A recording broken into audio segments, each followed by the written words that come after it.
the main learning has been the trusted relationships that you need within the communities or a local business or an internal service, because those people are the ones who you know will cascade the information.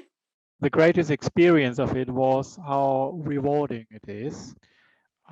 Developing new relationships with sectors outside health, which many of them I didn't even know they exist. The connections I made, and the opportunities that we can now offer the patients outside the health service as well, makes kind of the whole support that we offer them far more holistic.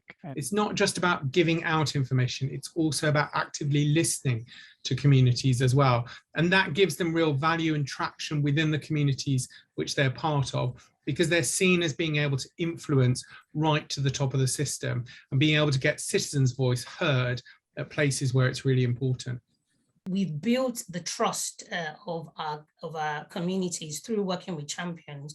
COVID highlighted this trust amongst very many of our community groups, particularly our minority ethnic groups.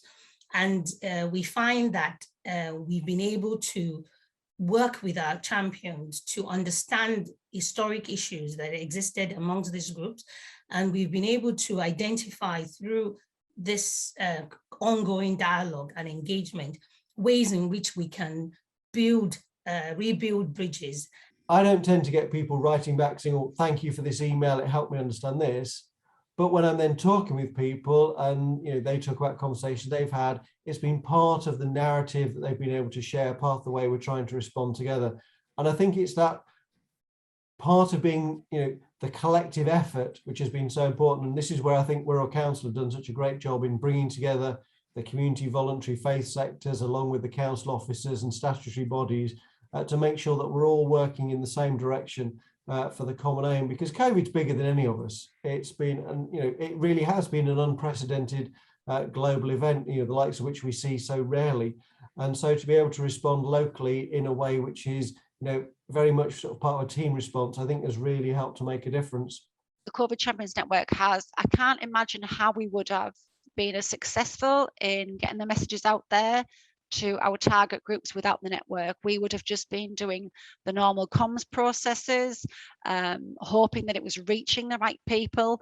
This way we have that reassurance that the messages are getting out at grassroots level, and we're getting the feedback on how we can improve those messages as well. If there's an opportunity that I can be seen as somebody to influence a decision, and that's the right decision for them to take, and I feel quite blessed that I'm in a role to be able to do that. So really, supporting our community.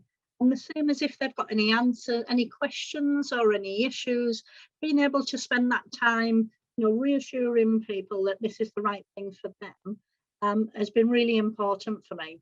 And one of the sort of main messages is that champion approaches are a form or a way of doing good community engagement with communities.